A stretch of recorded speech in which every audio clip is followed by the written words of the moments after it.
Olá, está começando mais um programa Mulheres em Ação e hoje a pauta do programa é União Estável. Para você que está aí de olho em toda a programação da TV Mundi nos acompanhando.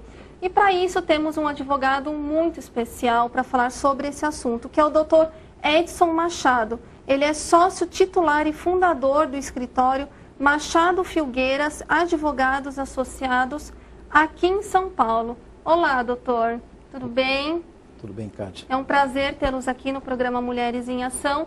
E eu começo o bate-papo perguntando para o doutor, o que é união estável? Bem, Kátia, muito melhor do que dizer simplesmente a definição de união estável, é melhor falar sobre o conceito de união estável, para que a gente possa fechar em relação a essa definição. Eu digo isso porque no texto legal, tanto na Constituição como nas leis infraconstitucionais, não consta a definição do que seria a união estável.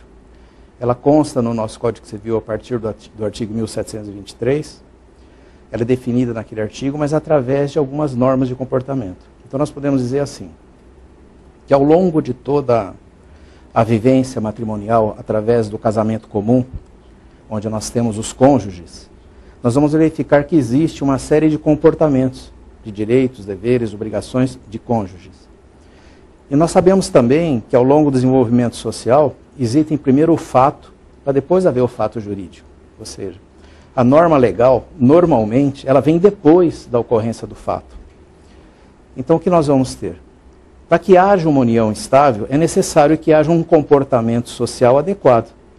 Ou seja, para a união estável é necessário que os partícipes dessa união, eles tenham na realidade uma estabilidade no convívio, que esse convívio seja de acordo com aqueles representados pelo que determina a situação conjugal natural de um matrimônio, e que isso seja longo, duradouro, com direitos, deveres e obrigações para todos os partícipes. Então a gente poderia dizer assim, de uma maneira bastante plena, de que a união estável, ela ocorre a partir do momento em que duas pessoas, e nesse momento a lei determina, o homem e a mulher passam a viver de forma estável, adotando um comportamento social, tá, de acordo com o próprio regramento do matrimônio, ao longo do período, assumindo direitos, deveres e obrigações entre os dois. Então seria nesse sentido o conceito da união estável, que é muito melhor do que definir pura e simplesmente. Então, e existe um tempo mínimo para que o casal que se configure a união estável ou não? Isso não tem. Estando junto há tanto tempo já se configura uma união estável, isso não existe. É fácil responder fazendo a evolução do conceito. Nós podemos ver assim. Em um casamento normal, comum, tradicional, onde obedece toda a sistemática que a lei determina, é considerado todos esses direitos e obrigações a partir do momento em que se assina alguma coisa. Então assinou vamos dizer assim, o contrato de casamento, né, assinou o termo dentro do cartório, no próprio religioso com efeito civil, já está caracterizado o direito, a obrigação de todos os cônjuges de acordo com a lei. Quando da união estável, ela se estabelece ao longo do período. Certo. Ao longo do período, ou seja, já não é, enquanto no matrimônio é a priori, é naquele momento, na união estável é a posteriori, ou seja, é necessária a comprovação dessa união estável. Então não há como configurar em que momento ela procede, em que momento as pessoas passam a ter esse direito. Existe a possibilidade, sim, da gente poder começar a mensurar essa união estável, se houver, na realidade, um contrato entre esses companheiros, digamos assim, para que se inicie essa união em determinado momento. Mas, normalmente, não existe tempo. Antigamente, quando se iniciou a discussão a respeito de união estável, aí sim, os doutrinadores falavam em determinado período. Normalmente se fixou um período mínimo de 5 anos. Como ocorre hoje, por exemplo, na Previdência Social. Mas, na realidade, não existe tempo para que seja constituída a união estável. Porque ao longo de um período relativamente curto, vivendo as pessoas de maneira, intencionalmente, de maneira correta, de maneira plena, em que os parceiros, vamos considerar assim, os companheiros, os conviventes, eles passam a ter um convívio natural, já está configurada no estável, principalmente se houver aquisição, então, de patrimônio e de coisas assim durante esse período. Certo. Em relação à união estável em relação ao concubinato, qual que é a diferença?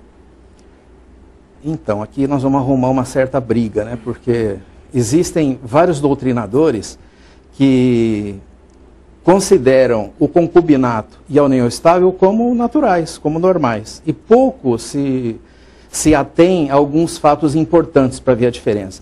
Eu, por exemplo, eu adoto um princípio bastante efetivo, que é simplesmente o fato de que na união estável ela é prevista em lei, é legalmente, ou seja, para que seja considerado como união estável é preciso que ambos os parceiros eles estejam em condições legais de se casarem. Tanto é que a lei facilita e muito o casamento dos parceiros da união estável a qualquer momento dessa união. Basta ele endereçar um requerimento ao cartório de paz para poder realizar esse fato e é facilitado pela própria legislação essa concessão para o casamento.